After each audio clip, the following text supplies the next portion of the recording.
No way. All right. Shall we start? Can you hear me in the back? Yeah. Okay. So we're going to continue studying the secretory pathway and how proteins are modified and trafficked and sent to their proper destination to this particular pathway. Just before I jump into the topic, so I've told already some of you that homeworks are coming and that they are for you to study. They are study helps. I don't need to see them. It's more so you get practice questions, basically. So I'm going to post them no later than today for the few lectures that will be covered in the first midterm. And if I'm not mistaken, that first midterm is sometimes next week. So as far as I'm concerned, my lectures are concerned, it's the first two, and then this week are going to be on the first midterm. Next week, because it's the same week as the midterm, that's going to be covered later. Okay? So you don't have to study on the material you just heard about. Okay, so let's jump into this. So the secretory pathway, we've already talked, hopefully not ad nauseam for some of you, about the very early steps, which is this. So I wanted to tell you also one thing, which is, remember I told you, I gave you tips from the science of learning and memory about how to study. Pay attention, put your phones away, be engaged, try to be active, and then look at the material multiple times. There's one fourth trick actually that really helps is when you study, when you go back to the material, don't just reread again, but test yourself. Right? Put it away and ask yourself, oh, what's the answer to this question? What's the answer to that question? Actually, if you have studying partners, you can bounce questions off of each other. And so these four components really are the essence of what is going to help you study. So this is also why sometimes I'm trying to engage you in saying, so what's the key here? What's going on? Translation or translocation, right? So that simple, those two words should trigger all kinds of memories, right? SRP, the signal peptide, pausing translation, bringing the complex interaction, recreation of that GTPase domain, and then opening the translocon, and then moving the protein through the translocon in a particular topology. And that topology is encoded in the protein itself, right? So all this stuff, okay? And then once the protein is either in the ER, lumen, or at the membrane, and assuming it has to go somewhere, what happens? Well, what happens here? Packaging into a vesicle. What's the trigger? Small GTPase SAR1. Remember how small GTPases work? I told you that's the most important thing. GTP bound active, GDP bound inactive. Okay? Activated by GEFs, guanine nucleotide exchange factors, inhibited by GAPs, GTPase activated proteins. Okay, we're going to see those over and over again. Not so much today. Then they go to the Golgi, and what's going on here? Retrograde transport. That's right, important for the steady state maintenance. That's going to be very important today as well. Okay, so we talked about that quite a bit. Today we're really going to focus on the next step, which is this Golgi maturation, and I already alluded to this previously, which is there's not much active transport from this cis Golgi compartment to the more medial, and then trans Golgi is more gradual change in the composition and the biochemical properties of this compartment. So we're going to see how that works. And it's extremely important because it allows for progressive modifications of the protein. That's going to keep us busy today. And of course, for the steady state maintenance of this structure, you always need this retrograde transport. And I'm going to get back to that because if you keep changing over time, somehow you have to replenish yourself. And then finally, at the end of the lecture, we're going to see a little bit what happens at the end, which is once the proteins, those that are destined for secretion or for the plasma membrane or for other compartments like the lysosome. We're not going to talk much about the lysosome today. What happens here, how are they packaged, and what's going on when they get actually secreted. So we're going to touch upon a few of those things, right? So, but first, we're really going to focus on this one. And again, I'm repeating myself on purpose. It's not a sign of aging or anything with me. It's really so it sticks, hopefully, right? So proteins have made it to the cis-Golgi. By the way, why do they make it to the cis-Golgi and not directly to the trans-Golgi? What encodes that specificity of where the vesicle goes? Not the signal peptide. That's for the translocation. It's the RABs and the V snare and the T snare complex. Okay, so they basically tag the vesicles with the information as to where they have to go. Okay, so those vesicles that come from the ER have the correct RAB and T and V snares to fuse with the cis-Golgi network. All right. So today we're going to see how there are changes going on here, and then eventually dispatching these proteins. So let's go into some data. So this one is very simple. So what you see here, it starts with a section, and you see these thin, elongated compartments, and they're kind of stacked. And the whole point of this 3D rendering is like you're going through a stack of electron microscopy images, right? So imagine the cell has been sliced, and what you're going to see is if the gold is just to illustrate the fact that these Golgi cisternae are stacked like plates. Okay, so they are very thin, and they form this stack, right? So if you pay attention, you focus on one, it's continuously, and it's like a Z stack, okay? So you see they remain thin, and then, but they are fairly elongated. That's just the general aspect of the structure, and you can take home that it does have to do with the structure function. So what do you think it does when you have a compartment, and imagine, instead of having it really flat, you have a sphere. Yeah. Sorry, can you say that again? Actually, it's almost the other way around if it's flat. So it's true if it's a sphere. The sphere has the largest volume over surface ratio. Okay, so in this case, but it's related to this. It's related to the surface ratio, the surface volume ratio. So you have a lot of surface with not so much volume, right? So it's one way to kind of concentrate what's going on inside the compartment and expose the maximum amount of surface to what's going on inside, right? Enzymes. We're going to see there's a lot of important enzymes in this Golgi. Okay, so now let me show you this little experiment, which I think is really neat. So people studying yeast, they were co-expressing, so they wanted to study, say, the dynamics or the organization of this Golgi apparatus. And actually, in my slides, we'll always see Golgi with a capital G. And in some papers, sometimes, many people out there, they don't capitalize the G, which being a scholar trained in Europe, I don't like, because Golgi comes from the name of a monk who was the first to study this apparatus. It's the name of someone. So you always want to capitalize Golgi. It's like Petri dish. Petri with a large P, Golgi with a large G. Anyway, not going to ding you on this. But I would appreciate. Anyway, so back to this. So two proteins, and the idea here is that, right, you can express proteins in cells, and if you can do that using engineered plasmid or DNA in any form, you can fuse this VRG4 with GFP and fuse this SEC7 with DS red or red fluorescent protein. Okay, that's the whole idea. I don't need you to remember the names of this protein, just to understand what's going on. And the idea that this one is kind of a cis-Golgi marker. The other one is more of a trans-Golgi marker. So it's a way to look at this dynamically.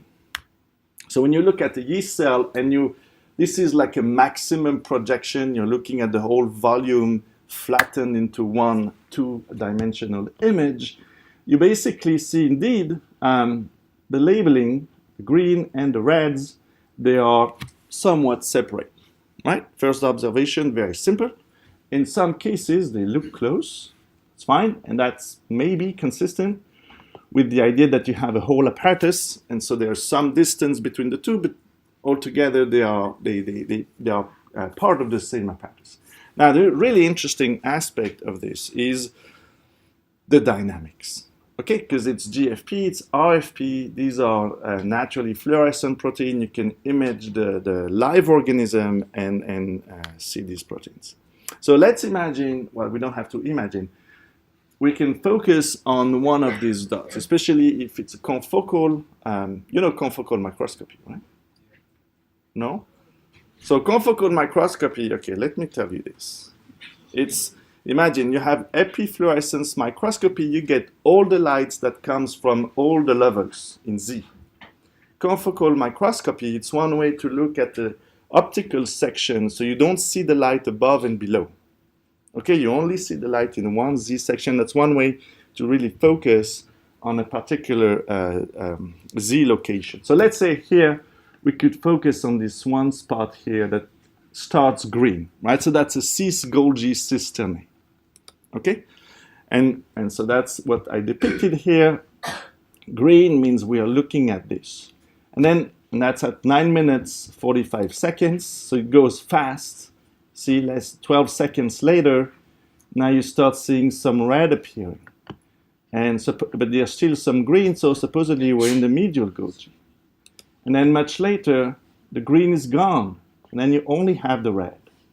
And that's the trans Golgi, and that's yet another less than 30 seconds later. So it goes really fast, right?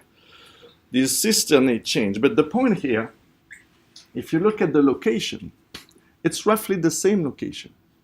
Right, so it's really illustrating this idea that it's not that material is being moved from one physical compartment to another.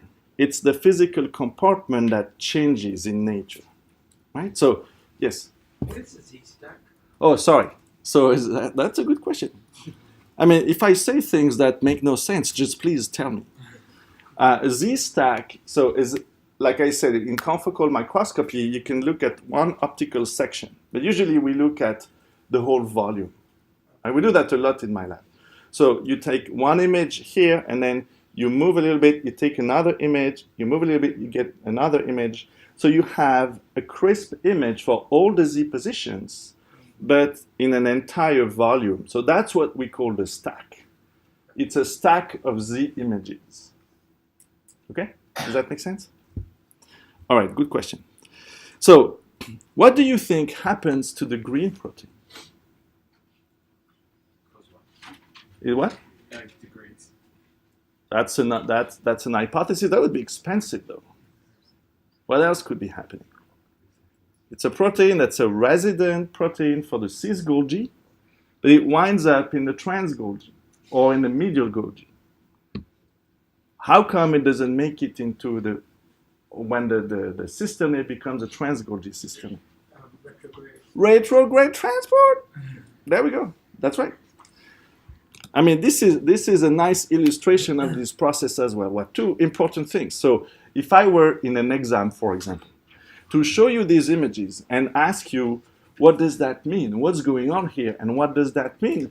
Well, you should be able to explain that these proteins, the changes of color reflect changes in the biochemical nature of this compartment, and that the dynamics, so one way is this forward dynamics, and the other one is this retrograde transport that removes the green protein from the trans Golgi system.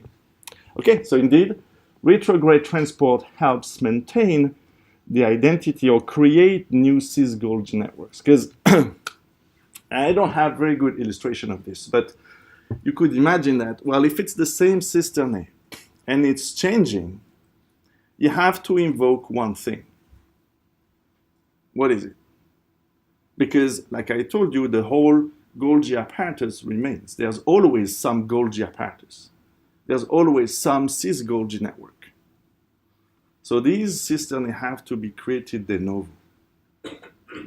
And how are they going to be created de novo?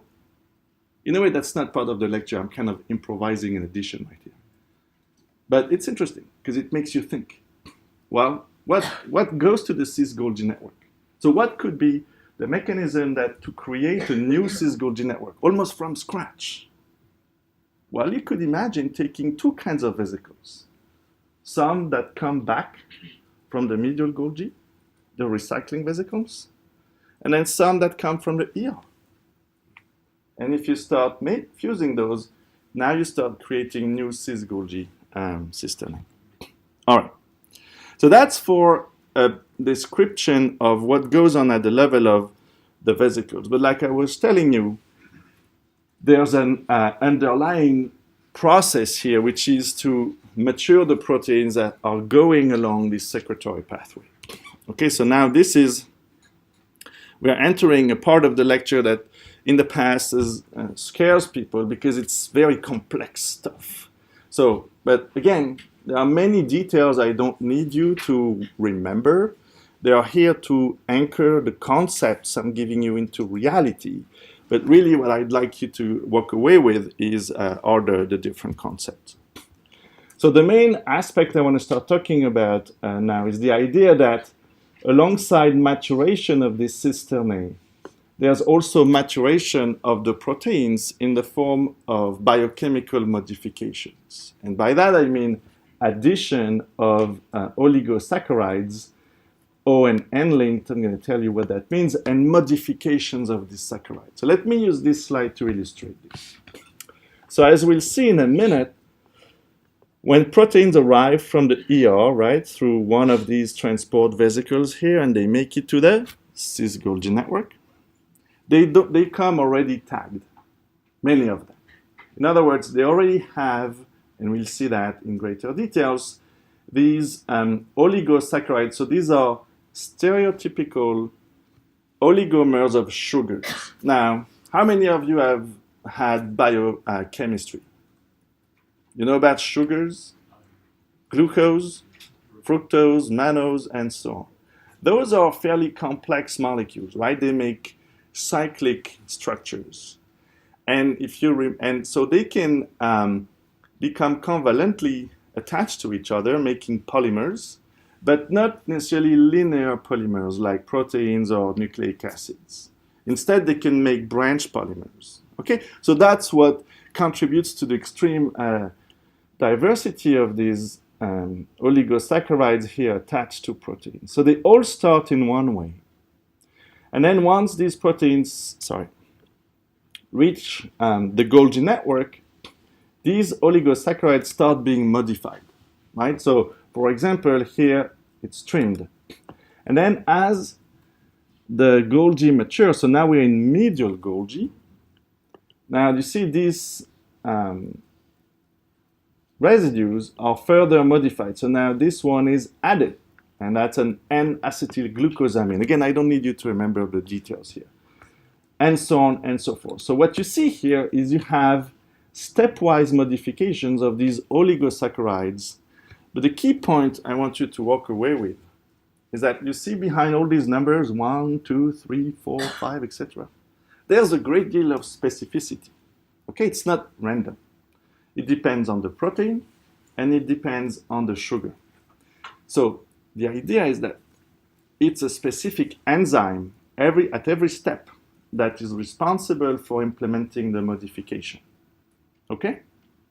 So now, if these enzymes are preferentially located either in the cis-Golgi compartment or in the medial Golgi or in the trans-Golgi, now you have basically built in the organization of the Golgi apparatus the sequence of modifications that goes on the sugars.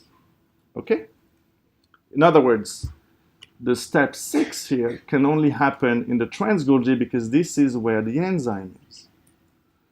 And it's going to work using what comes out of these 4 and 5 reactions as a substrate and so on.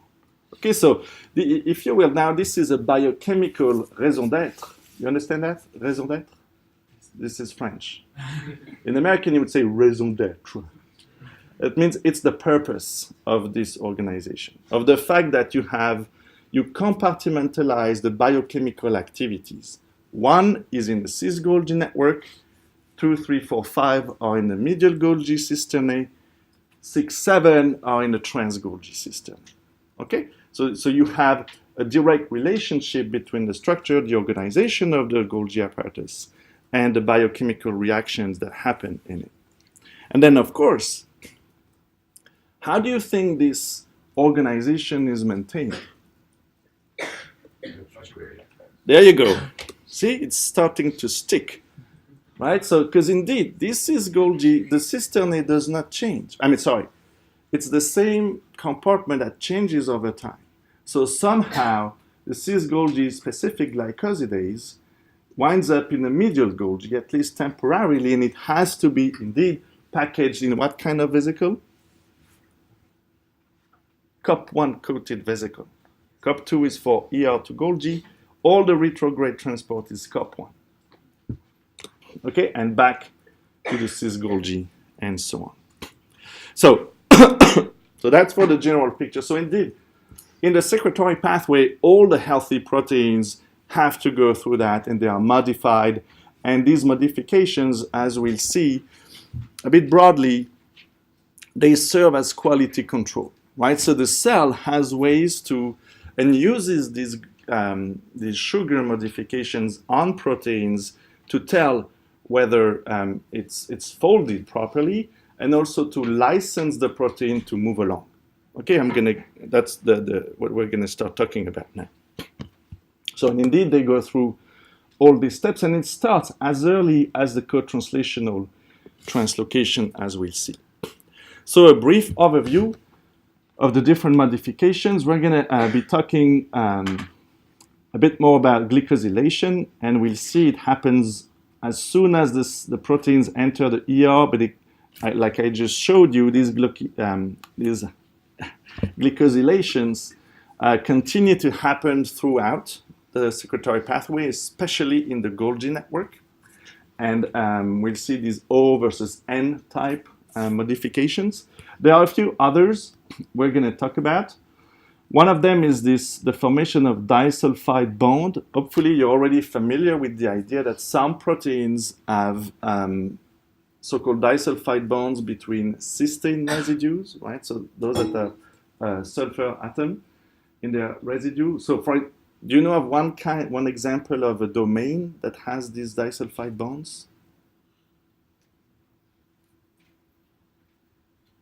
I'm going to give you a hint. They tend to have a zinc in them. Zinc fingers. Zinc fingers, there you go. Okay, that was a big clue.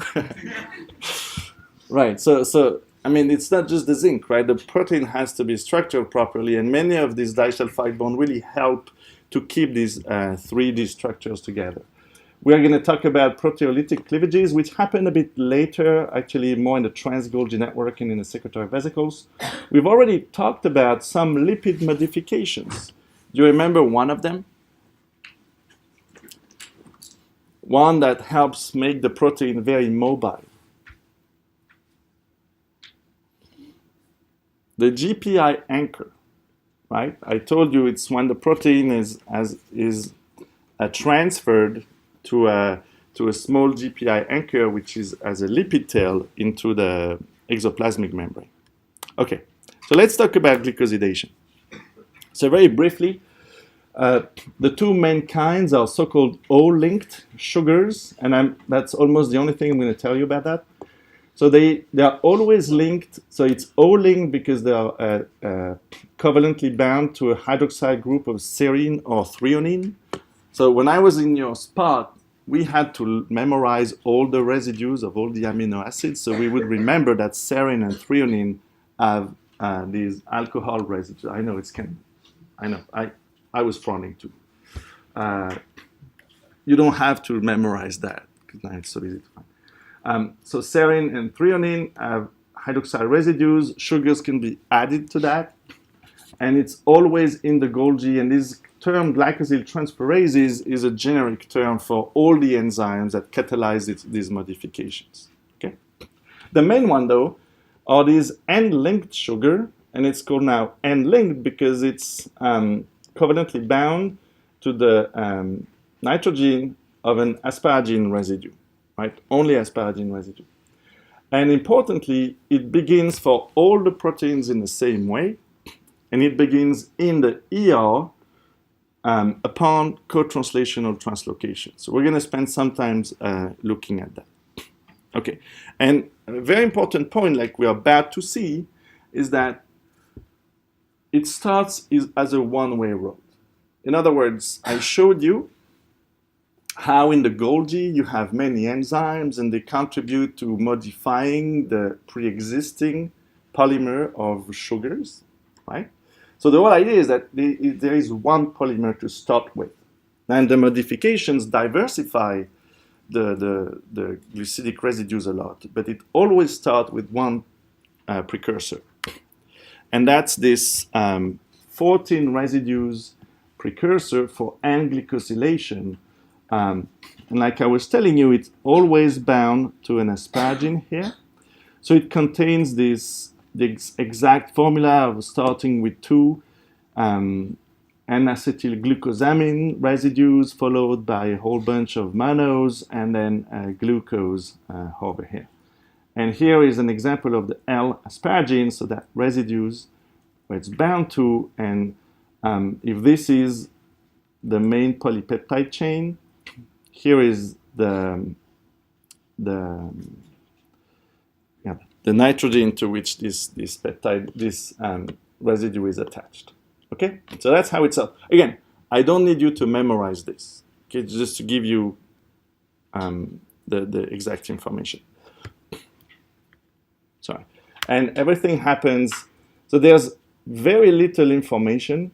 All you need is an asparagine, a residue that's not a proline, or an amino acid that's not a proline. We're going to see something about prolines because they are special, and a serine or a threonine. So very low specificity of the signal. That means many proteins get this residue attached to them.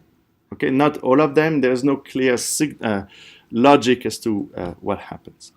Okay, now we have to solve one conundrum, which is this is added to the proteins as they enter the ER, right? So it's during co-translational translocation.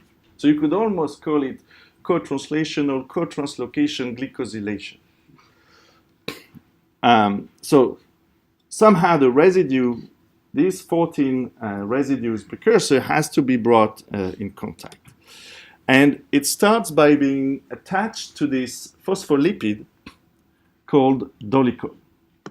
Right? So I show you this because, let's say, if I were to show this in an exam and ask you, well, can you speculate about where you would find this molecule and what would be a special property of this molecule?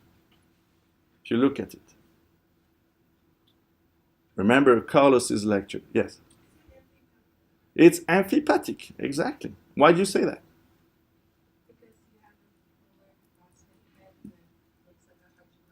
Exactly. Hydrocarbon tail with a lot of repeats, so no polar residue here, but the phosphate, perfect. Phospholipid. So where do you expect to find it? At some membrane, exactly. So this precursor dolicol is actually not a precursor, it acts more like an anchor. And the 14 residue precursor is being attached to that.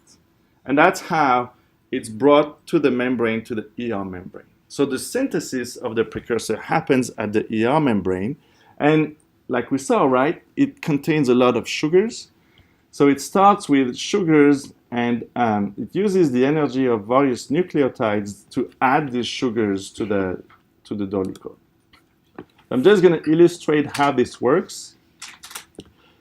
So the dolicol is at the ER membrane. It starts with a phosphate, and then you have these stereotyped reactions, which starts by adding this N-acetylglucosamine and another one, and then a bunch of mannose, and so on. Okay, so again, you can take home the idea that you have specific enzymes catalyzing every step, and that's how you also build such a specific residue. Always the same. It's like you have a pathway to build this residue and attach it, sorry, not the residue, the precursor, with 14 residues and attach it to the dolicho. So that's the early step. It happens at the ER membrane, and it happens on the side of, on the cytosolic side. You see a problem with that? Okay, this one is not easy. Because I told you proteins are modified co-translationally, and the modification is in the exoplasmic side, in the ER lumen. So this stuff is synthesized on the cytosolic side. Okay? And in between, there's a membrane with a hydrophobic core.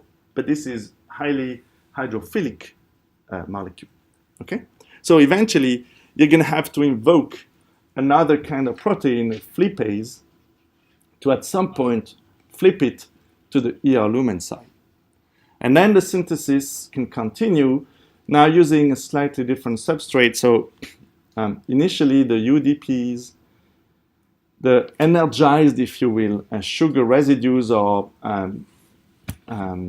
diffusing in the cytosol, but once the precursor is in the ER lumen, those residues themselves, they are bound to other dolichal molecules, right? So let's be clear. I don't need you to remember the details of all the steps, but if I give you the details and ask you to comment on the imperatives here, you have to be thinking along this way. Oh, but you synthesize it in the cytosolic side, but you need it on the exoplasmic, so you have to invoke a flippase. This kind of rationale. Okay, then once, assuming you got the rationale, then it carries on, and every time you have a specific reaction, and you have a complete precursor. Complete, but still attached to the dolicho. Okay? Yes?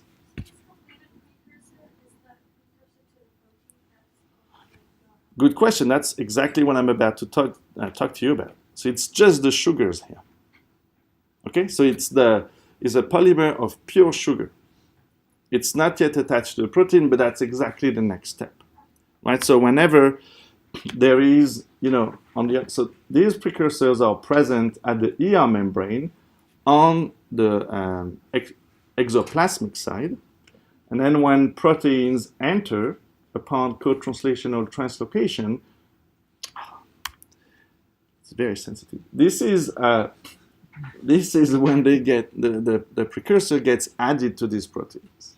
Okay, so that all happens in the ER lumen. So this is one of the things I'm not going to compromise, and I want you to remember. This precursor is added in the ER upon co-translational translocation. It's going to be modified heavily and in very diverse ways later on, starting in the ER, but mostly in the Golgi, but it's always added in the ER. And indeed, what happens next is that now you have modifications of the precursor, and what I'm going to tell you right away is that this is part of the quality control, right? Because what the cartoon depicts, more or less well, is that the trimming starts mostly after the synthesis is completed, okay, of the protein. So now the protein has to fold. And it has to fold with the sugars attached to it. Okay? So the machinery basically uses the sugar to and the protein structure to try to determine if it's properly folded. And one interesting feature is that, removing these sugars is kind of checking a box in a quality control. Does that make sense? So the machinery has a way, if some folds are correct, one sugar is removed. So for example, here, if this protein does not pass the test and moves along to the last step, then a sugar is added back until it can be properly folded. Okay, I'm going to tell you about one kind of protein that recognizes both sugars and serves as a chaperone a bit later. Okay, so these glycosylations are extremely important, right? I give you all these kind of details information because they impact many aspects of cell biology of the proteins going through the secretory pathway. So we're going to see an example of hemagglutinin, which is a viral protein. So it's important for quality control, I just told you. It's important to stabilize a bunch of secreted proteins, for example, extracellular matrix proteins. So we're going to talk about fibronectin many weeks down the road. And it's essential for a lot of cell-cell communications, especially blood antigens and so on. So let's talk now about a few other of these modifications before we're going to put it all together. So one of them I mentioned is the formation of these disulfide bonds. Okay, so now I just want you to think about disulfide bonds. I know you're fascinated by glycosylation, like most people. But let's switch gears here. So imagine the protein is being synthesized, is going through the ER membrane, and once in a while a cysteine is added. So the default status of a cysteine is the reduced form, right? That means this SH residue. But what we want at the end is the oxidized state of the cysteine, which helps, because here now you have a covalent bond and it helps stabilize the 3D structure of the protein. Okay? So this does not happen spontaneously. This reaction is also catalyzed upon co-translational translocation. And it involves this PDI for protein disulfide isomerase. Many of these proteins are called isomerases because the protein composition does not change really, right? What changes is its conformation. And the idea is quite simple, and you've seen that with Carlos. When you have a reduction, you always have an oxidation coupled with it, right? So you have an oxidant that acts as an acceptor of electrons, and usually it comes in its own oxidized form. So here this PDI itself has a disulfide bond, except it's formed. In other words, the cysteines, the sulfides are oxidized. So it can attack, if you will, this reduced cysteine, and that causes rearrangement of or redistribution of electrons, and now you have the oxidized substrate, and PDI itself is reduced. Right? So if you pay attention and if you engage, you'd be like, wait a minute. Now we have a problem because we have to oxidize PDI back. Otherwise, the system runs out. Indeed, it's oxidized by an enzyme called ARO1, which comes in this oxidized form SS, and it's not depicted here, but it would live in a reduced form. Can this end here? No, because it's just pushing the problem one step beyond. Okay? So what do you think is the ultimate acceptor of electrons in cells? Oxygen. You saw that in the next slide, and also with Carlos. Molecular oxygen, indeed. So that's what's going to, and actually I want to point out my slide had a typo, like an unfortunate typo. I think it says oxidized 01 is reduced by molecular, it's the other way around. Okay? It's reduced 01, which is reoxidized by molecular oxygen. Okay, so that's the basic principle of making these disulfide bonds. But as always, there's one subtlety, which is this happens co-translationally. So as the protein enters, every time the system sees two cysteine residues, it creates a disulfide bond. That means you're always linking consecutive cysteine residues. But in many cases, this is not how you want to fold the protein. Right? So for example, here, what you want, like in the case of a zinc finger structure, you want to link these two consecutive ones, but you want to connect the first one with the one that's the fourth one, if you follow when they enter, right? So the default, when the protein enters the ER, is to create this structure here. So what happens is quite simple, is you just have the same machinery, PDI, helped by chaperone. So chaperone is a generic term for proteins that help fold other proteins, okay? And just to use the same principle of exchanging electrons to rearrange these covalent bonds and producing the correct version here. And the beauty is that you don't really use your oxidized PDI for that, because you can start with a form that's already reduced. Okay, so those are individual modifications, but let's see one example of a bit of a more integrated process. Do you have any question on this? So the modification also happens in the previous slide. Yes, it happens as the protein enters. Enters. Oh, sorry, the rearrangement I just showed you. Yeah, this can happen. It happens in the ER a bit after, because the first quality control is in the ER anyway, right? So this step here has to happen in the ER. Okay. That makes sense? So basically, the ER will not will not package proteins that are not properly folded already. Most of the quality control happens there. Okay, so let's take, so this is a cartoon of a viral particle, a virus, and like many viruses, they have their genetic material inside, and they have a capsid, which is made of proteins, often glycoproteins sticking out, helping the virus invade another cell. So if you focus on the capsid, in this case, there's this hemagglutinin protein, and it forms trimers, so it's a one-pass protein. It forms trimers, and it has all the modifications we just briefly mentioned, right? It's glycosylated, it has disulfide bonds, etc., etc.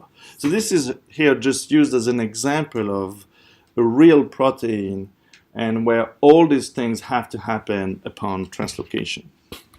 Right, so just walking you through this, almost, so these are all the individual steps we've seen, but I just want you to think about, right, in reality, how it happens. Right, so you have co-translational translocation, we've seen that. The protein comes in, and we've also seen, if briefly, that there are these BIP, or these chaperones proteins in the ER. As soon as they enter, they help take care of the proteins, fold them properly.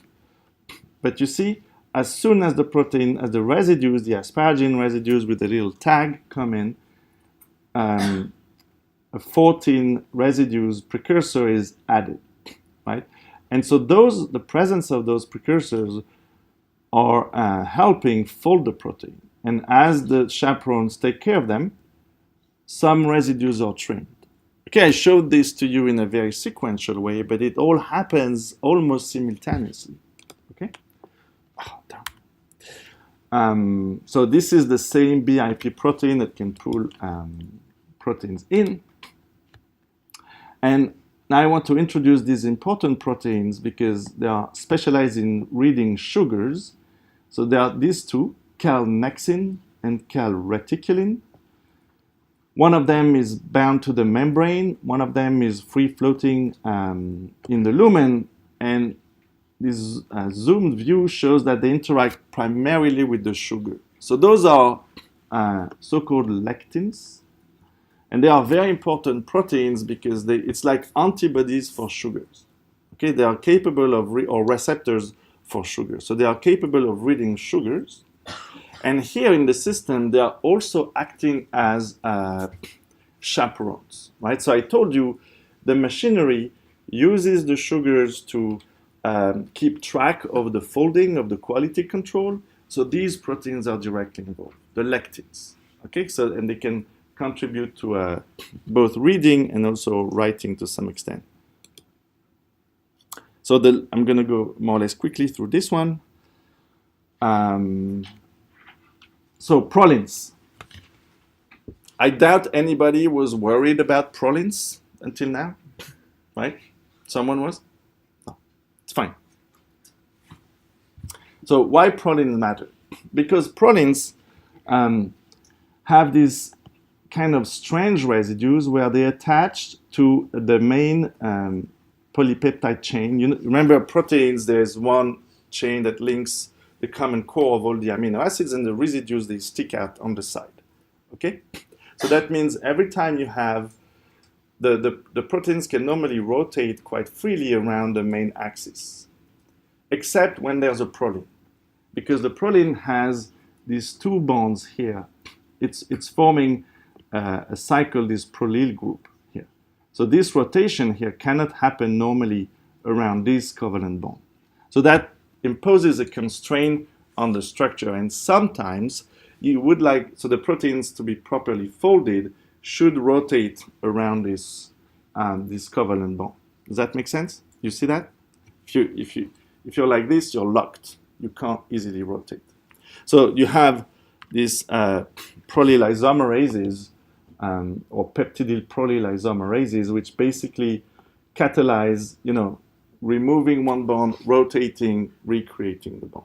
Okay, so all of those also happen at the same time in the ER. So you have all these modifications. Again, not just the interaction with the sugars, the formation of these disulfide bonds, and then you wind up with one complete monomer, right, where all the sugars have been modified to signal to the cell that protein is properly folded, it's ready to go. And then eventually, in this particular case, the monomers will have to assemble further in the trimer. So there will be another layer of quality control on the trimer. Okay? All right. So at this point, I've told you a lot of information about what happens to make sure proteins are properly modified, properly folded, before they are even packaged in the ER and shipped to the Golgi, where they will be further modified. What happens if, in spite of all the quality control, the proteins are still misfolded? Right? So, for example, if there's heat shock, if there's oxidative stress, all these kinds of stuff. So there's a pathway to react to that.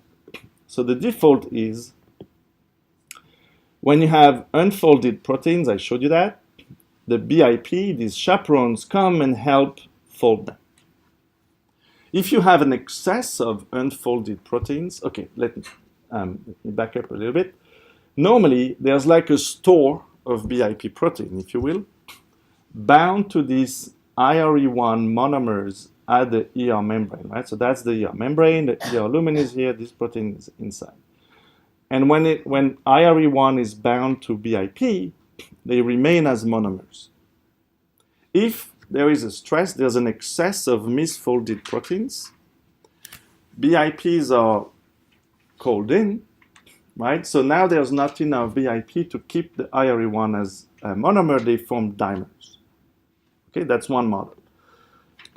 And that dimer now is active, and it's a very peculiar system whereby it acts as an endonuclease. So now that means it cleaves nucleic acid. It cleaves an RNA.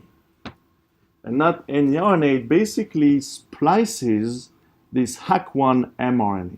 Right? So now this is arguably strange because where does splicing happens normally? Always introns, yes, but where in the cell? In the nucleus. It happens at the same time as transcription. So here we have an RNA that has kept an intron, but it's present in the cytosol. It's actually near the ER. And it's upon activation of this endonuclease that it gets spliced and now can produce a functional mRNA. And when this is translated, it encodes a transcription factor. Where is that going to go? Back in the nucleus to activate gene expression. Now, the beauty of the system is it upregulates BIP1. Okay? So now you have a feedback mechanism whereby if the system cell senses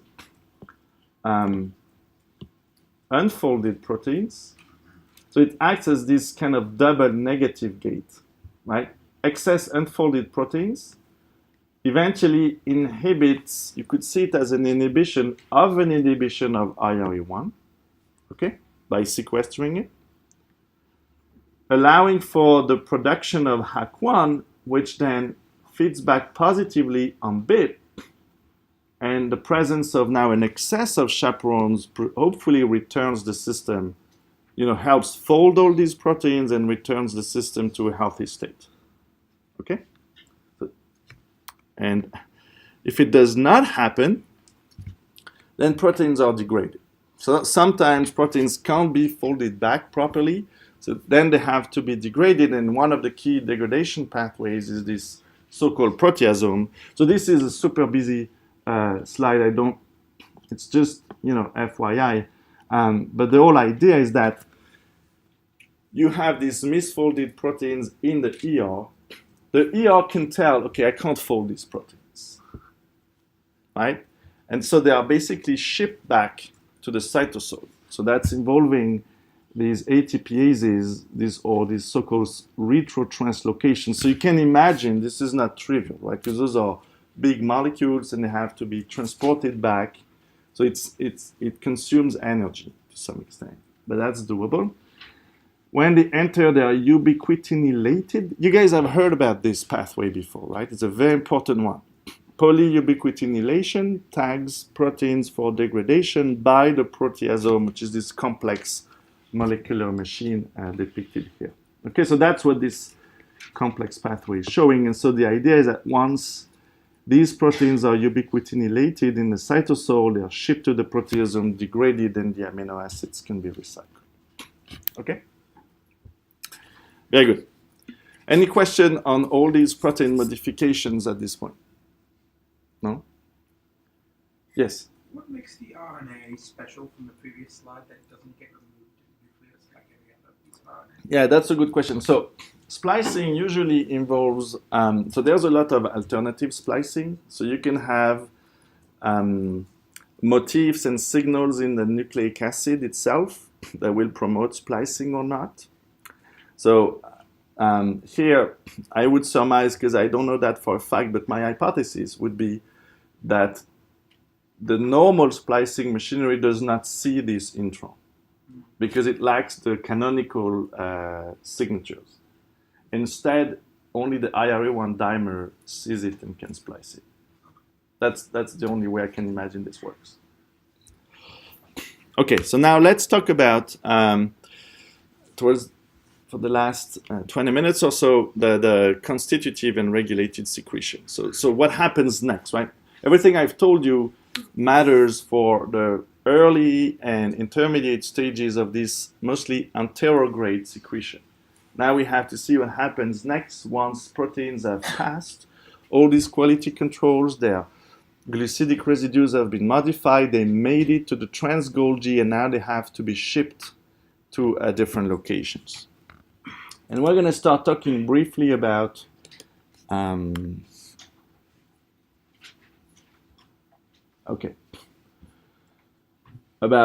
about secretion, constitutive and regulated secretion. I'm not going to give you, there's a ton of examples of this. We're just going to look at a couple examples and some basic principles.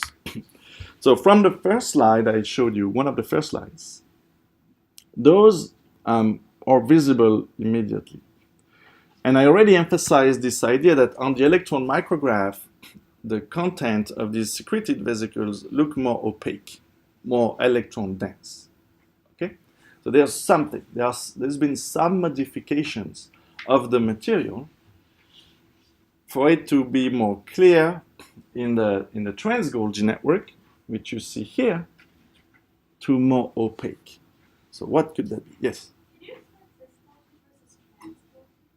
Oh, well, usually, so cis and trans, cis in biology, it's close to, so cis is with regards to the ER and the nucleus, okay? What's the closest Golgi? Trans just means it's further away, okay? So when we talk about regulatory elements, for example, in gene regulation, a cis regulatory element means for a gene it's an element that's near the gene, like an enhancer. You've seen those hopefully last semester. Okay, a trans-acting factor is something that's encoded genetically elsewhere, like a transcription factor. The gene is elsewhere, but it acts in trans, so it acts on a different chromosome, right? So that cis and trans are used often in various contexts, but they usually refer to close versus further away. Okay. So here, that's an interesting experiment. And that's one of those experiments where if I show you the images and I explain, you have to give me the substance of what this is showing. So here we go. So these are secretory vesicles in, say, beta cells in the pancreas, for example. And this is an electron micrograph. They've been treated with an anti-insulin antibody coupled with gold particles, which allow for electron microscopy to detect the antibody. And here you see vesicles that have a more clear content, and they tend to be rather negative for the antibody, maybe a couple dots. Then you have these other vesicles, much more dense, and on top of that, you have a lot of these small dots, which are the gold particles, so that's the antibody. So that's telling us that the mature insulin is only in these electron-dense vesicles. Okay? Now, the whole idea I want to convey is that this maturation of the vesicles here is essentially directly involving this gradient of pH we've already talked about. When did we see that? Yeah, but hold on. Yes, there's a very important gradient of pH in the mitochondria and across the inner mitochondrial membrane. That's not the same scale, right? That gradient is huge. It's like 100-folds. Here it's more shallow. It's across. Now, we saw it when I told you about the KDELR receptor to recycle ER resident proteins here, right? A slight difference in pH accounts for difference in affinity. So, but this gradient exists throughout the secretory pathway. And one idea is that when these vesicles mature, the pH continues to go down. And lower pH causes aggregation of a few proteins here, which is directly visible. That's why you have this more dense material. But it's also a signal that these vesicles is mature, is ready to be secreted. Okay? Not only that, insulin, and some of you may know that, the active form of insulin, the mature form, has these disulfide bonds, so that would involve PDI machinery early on, but also has to be cleaved. So there's these protease cleavages, right? So this intervening peptide C has to be removed during the maturation of insulin. The activity of these peptidases is also regulated by pH, right? Lower pH will make them more active. And sure enough, if now you use an antibody against the proinsulin, so the precursor that already has the disulfide bonds, right? Because here we are looking at vesicles, and those are made in the ER. Okay, so the disulfide bonds are there, but there's still the extra peptide. It hasn't been cleaved yet. So that's still an immature vesicle. I know it's a lot. I see a lot of yawning. Yeah. It's okay. I yawn too. So immature vesicles, and if you use an antibody against the proinsulin, now you label mostly those and you don't label those. So this is a very clear illustration of the fact that the maturation happens between together with the transformation of these vesicles, right? And indeed, again, the same image as before. The insulin antibody would mark these mature, dense vesicles. The proinsulin antibody would mark these ones. So if I were to show you these two images, there's a lot to unpack there, Okay? There's the concept of the maturation of the vesicles that has to do with lowering of the pH and aggregation of these proteins, activation of the proteases to help remove the intervening peptide and mature the protein, right? So you couple all these steps. So I've kind of said that already. Indeed, you have specific peptidases that are activated upon maturation of these vesicles. And this is true for regulated secretion. So you may know that secretion of insulin is regulated in the sense that upon heavy sugar meal, you're going to secrete more insulin and so on. So that's why it's called regulated. The cells are not constitutively pumping out insulin. But in other cases, like in the case of albumin, this is so-called constitutive secretion. Okay, so now in some of these cells, where the protein is secreted may or may not matter. It does matter actually, right? Because you want insulin, you want hormones to be secreted towards the blood. So if the organ is organized, if cells are polarized, you want secretion to happen on one hand, not the other. Okay? So how is that controlled? And I'm going to finish this lecture with that. So if you think about polarized cells, so this image is a busy one, and it shows you all kinds of things, but that's a cartoon of one of the classic polarized cells, the enterocyte in our intestine. And one idea is that you have this apical surface with these microvilli, and one idea, again, one reason why this exists is to increase the surface of contact with the nutrients and facilitate diffusion and absorption of food. Okay? So it all happens on this side, and this side is tightly sealed between two cells, such that there's an opposite side of basolateral surfaces, and those are very different molecularly and cellularly. Okay, so the bottom line is, you have polarity. One side of the cell, the apical side, is very different from the basolateral side. And that's important for the function of the cell to transfer nutrients. Okay? So how is this established? So there's a system to study this polarity of epithelial cells, the so-called MDCK cells, which are from some canine kidney. Come on. Okay.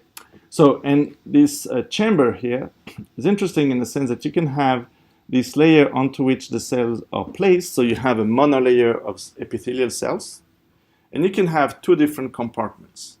One compartment facing the apical side, the so-called apical medium, and then the other compartment which you access from the side, but is connected to the basolateral side. So it's just a gizmo people have used to study polarity in these apical cells, in vitro for a long time.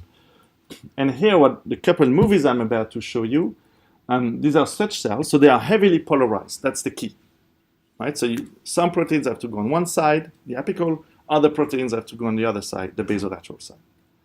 And the two proteins that people have been studying for a long time, viral proteins, we've already heard about in this lecture and before, hemagglutinin, right, the one that forms this viral capsid, tend to be secreted on the apical side. And it can be attached to a red fluorescent protein. VSVG, we saw it before, can be attached to GFP, and this one tends to be secreted on the basolateral side. Okay, so to finish, the reason why I'm telling you all of this stuff is to illustrate the final point of the lecture, right? We're now reaching the sorting platform, the trans-Golgi network. Presumably all the proteins go there, but then some have to go to the basolateral side, others have to go to the apical side. That's all we're talking about, okay? So in this first movie, so it's a close-up view. Well, it's not the most close-up view. Takes a while to start, but basically, if you look at this movie, you see different kinds of activities. Right? You see more or less big structures that are very green, actually. and they don't move much. And they actually are not green, they are yellow.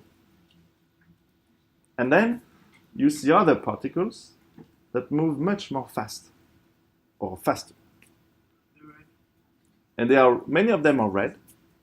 Some of them, they are not so easy to see. Some of them are green, right? So the simple observation, which is perhaps even clearer on the next slide, the next movie, it's a close-up view.